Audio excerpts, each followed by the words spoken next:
Originally released back in 1997, Final Fantasy VII is one of the greatest video games of all time. And as we celebrate the game's 25th anniversary, the wholesome story and the iconic characters continue to impress, but other aspects of FF7 are really now starting to show their age. With Crisis Core Reunion releasing this winter, and with Rebirth in full development over at Square Enix, there really isn't a better time to brush up on the original FF7. And sure, you can go ahead and click the download button and then play, but let's not forget that Final Fantasy VII also has one of the greatest modding scenes for any computer game really, ever. Just another testament really to its enduring popularity. So before you kick off your next adventure with Cloud and the rest of Avalanche, check out this collection of my favourite FF7 mods. And if you're willing to take just a little extra time to prepare before your next playthrough, then I truly believe you will feel rewarded for doing so. My name is Simon, and I will be explaining today the best way to play Final Fantasy VII in 2022.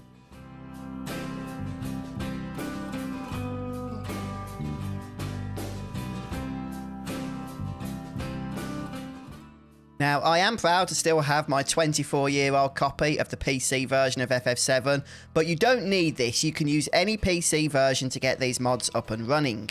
And I suspect for many of you this will be the Steam version, which is absolutely fine. Make sure you make a backup of your current save game so you don't lose them, and then we're going to be installing Seventh Heaven. Seventh Heaven is a mod manager, and yes, technically it's not required to mod Final Fantasy VII, but honestly folks, when you're dealing with multiple different mods and you can just turn them on and off at a whim here and configure them with a nice interface, there's really no preferred way of doing things than by using Seventh Heaven, so make sure you get this downloaded. And once you open it for the first time, it's going to detect your specific installation of Final Fantasy VII, whether it's the Steam version, the original 98 PC version, the Square version, whatever the case may be.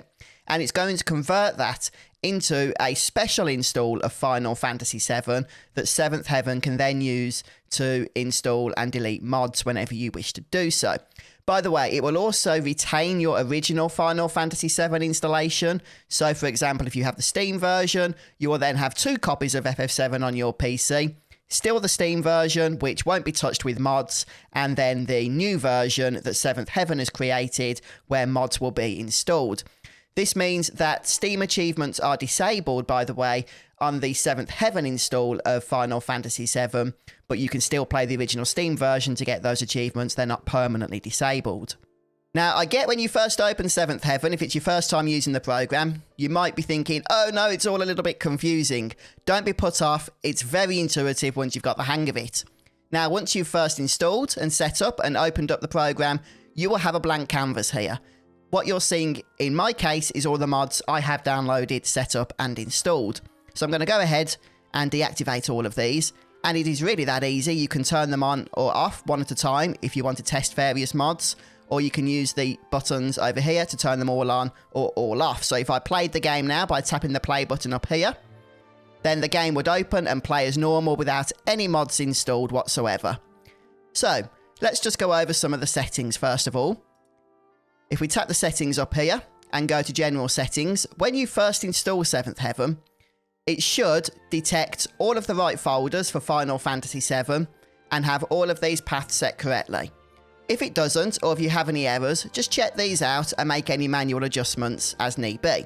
But you shouldn't need to do that. I didn't need to do that. It's done all this itself and it's worked correctly. All of these other settings I leave at default. The only thing I have changed is the FFNX option. This is the driver.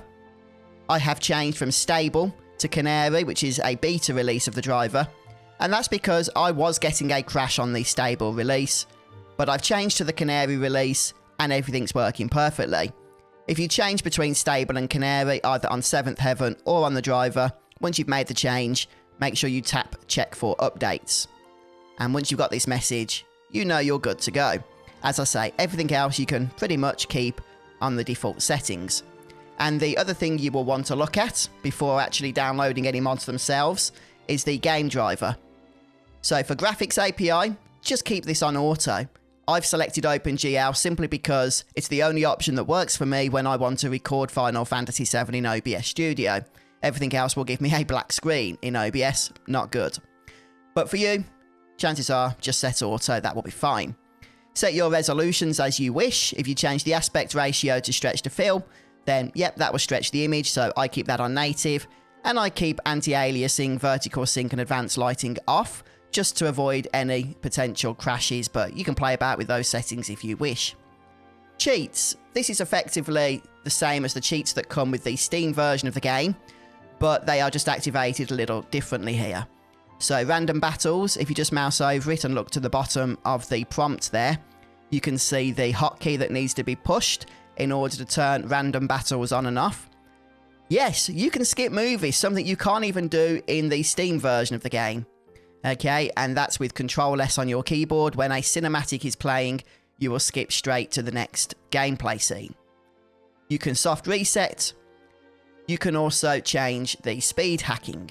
So the turbo mode setting, this is the amount that the speed hack will increase the speed by every time you use it, and the max that you can set it to.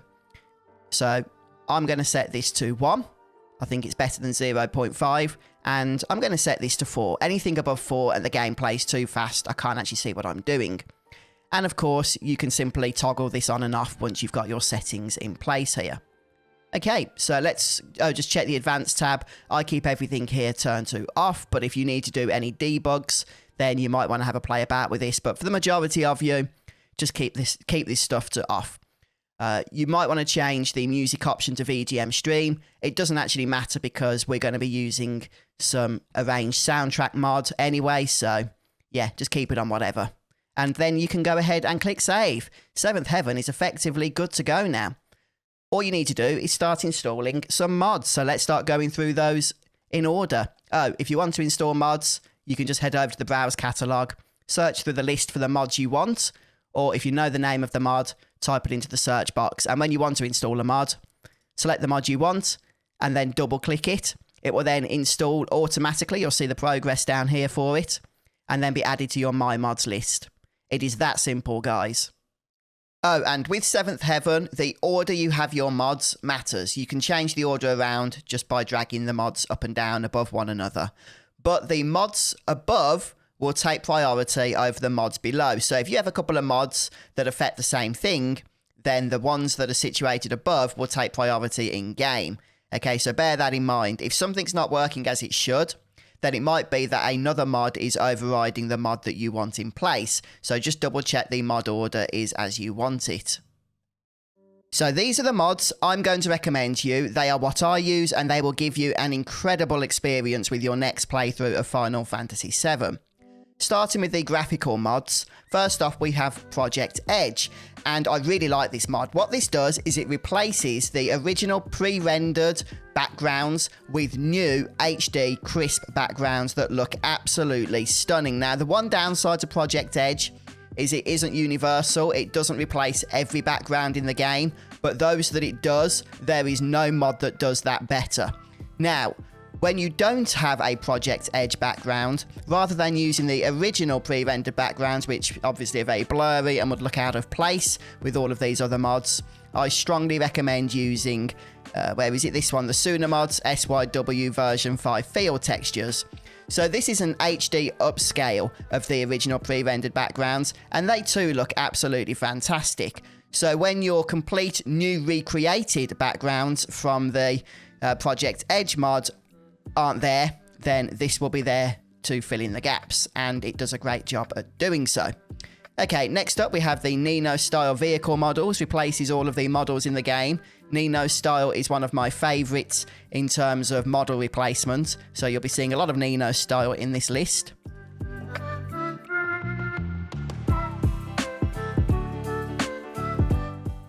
We have world map textures, which is an upscaled version of the world map, and just makes everything look a little more crisp. We have updated spell textures, which are, again, fantastic, and I would recommend these.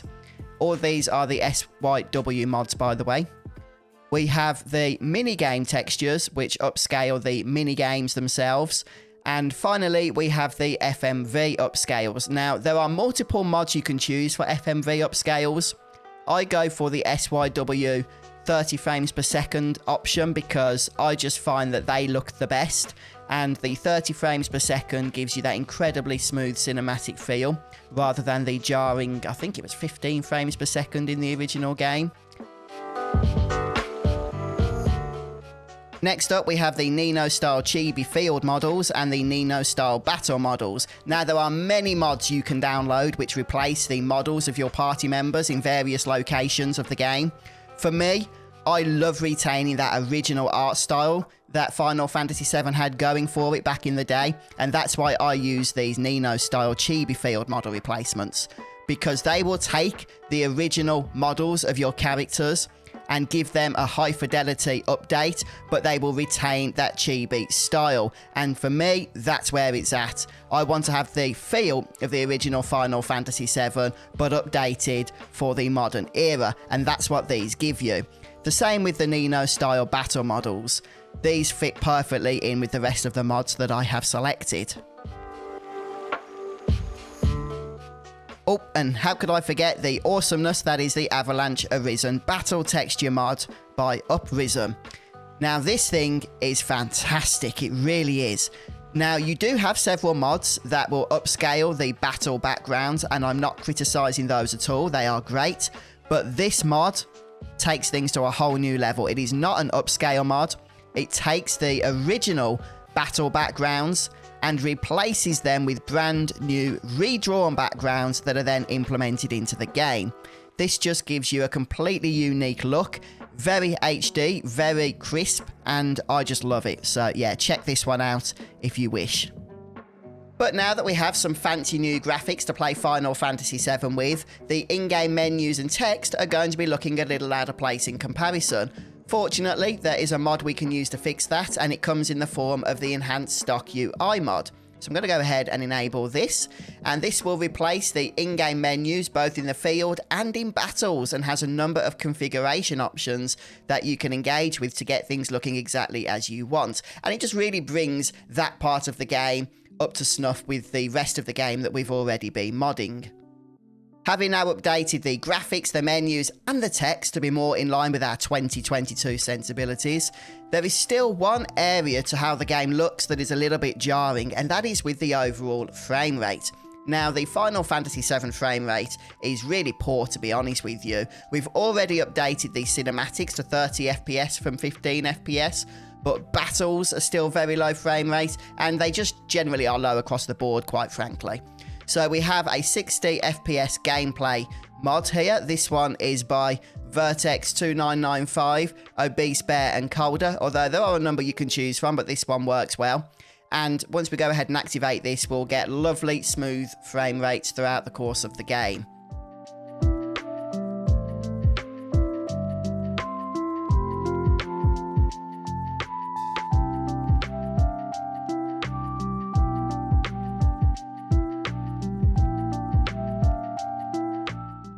Okay then, so we're now at the stage where all of the visuals have been fully remastered while still retaining, I think, that same art style that we all loved about the 1997 game.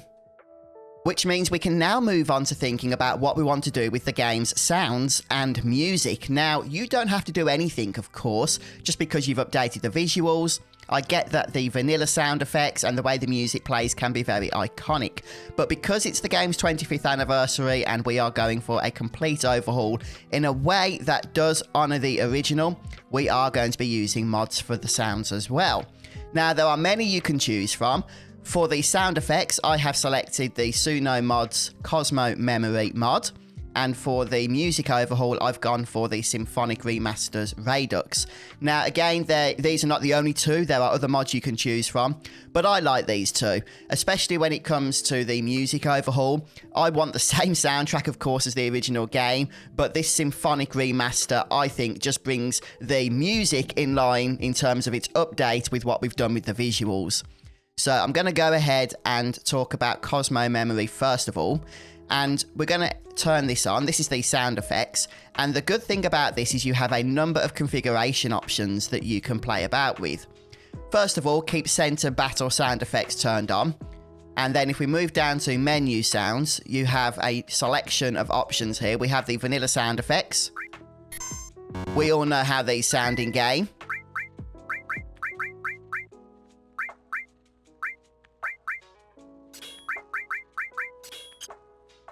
We also have the 7 Remake sounds.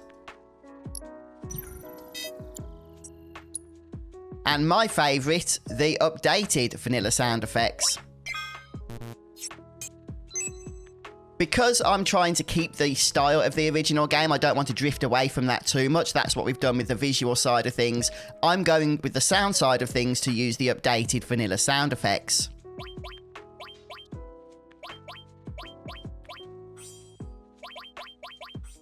But so far, that's all about the menu sounds, and of course there's lots of other sound effects in Final Fantasy VII. Now, the voiced attacks, this is a new one that wasn't in the original game, but when you have this enabled, your characters will make the typical JRPG anime-style grunts and what have you when they perform their attacks.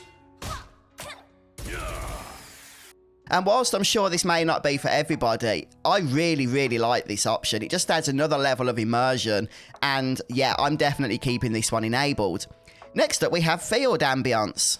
And again, this is something that wasn't really part of the original game, so it is new here, but does add that additional level of immersion.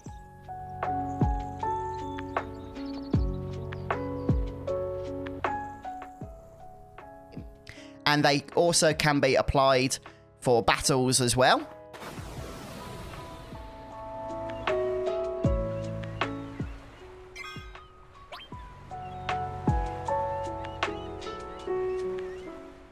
And then there are additional sound effects added into the cutscenes, which were lacking in the original FMVs. Next up, we have field footsteps.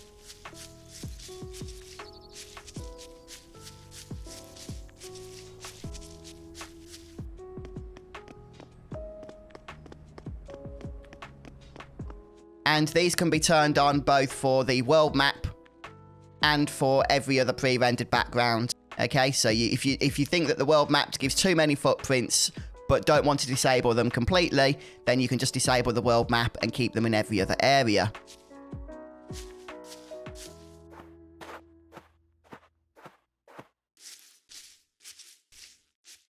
And let's go ahead now and turn on the Symphonic Remasters Redux mod, and I'm going to share some samples I recorded from the actual game itself with this mod enabled.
Okay, so the game looks amazing. The game sounds amazing. Surely that's the end of this video.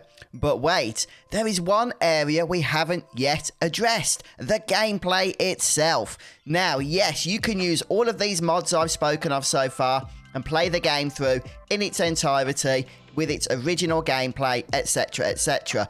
But we're going the full hog here. Now, there is one mod when it comes to gameplay that I would recommend above all else.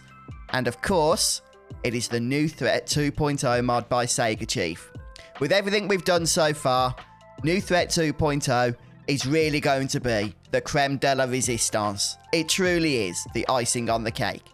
If you don't know what New Threat 2.0 is, it is a complete overhaul and balance mod of the original Final Fantasy VII, which, let's be honest, is rightly considered by many to be a little bit easy. Okay, a little bit unfinished in some regards. The game was rushed through development after all. And New Threat 2.0 is the mod that I consider turns Final Fantasy VII into the game that it could have been had it had that little extra development time. It is not a difficulty mod. Okay, if you want a challenge mod or a hard mod, this is not the mod for you, although it does have a hard mode option if you want. However, it does rebalance everything.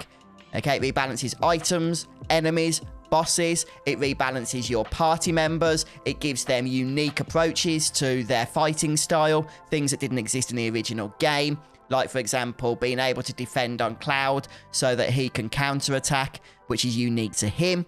And there's new forms of progression as well with the source system. And on top of all of this, there are two game types when you play New Threat 2.0 that you can select from. Game type A, which is effectively the original game with all of this rebalancing in place, and game type B, which also has all of the rebalancing, but changes things up a lot. It changes all of the bosses and even the story. I wouldn't recommend game type B if you're just wanting the original experience, but I would recommend game type A. I've played through it in its fullness, and I tell you what, it surprised me in so many new ways that I did not expect, that I strongly, strongly recommend that you guys check this out. I'm being quite coy in talking about the details of what has changed and what hasn't changed, because I don't want to give you guys spoilers. If you can go into this not knowing much, then you are going to have the best time.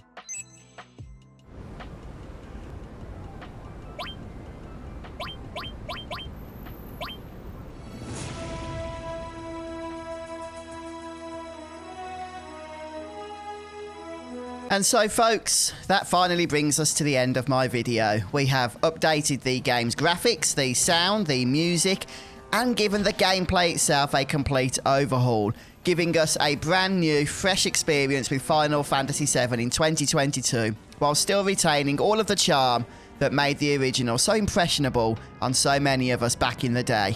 So whether you are coming to Final Fantasy VII for the first time in preparation for Rebirth and Reunion, or perhaps you have played the original game more often than I have, I do hope that these mods will give you a wonderful experience, and I'm sure that they will. And all that's left is for me to give a big thank you and shout out collectively to all of the wonderful authors of these mods, especially those of the Suna Mods team, Sega Chief, and just everybody else involved in this collection of mods that I've shown you today. So thank you so much, guys.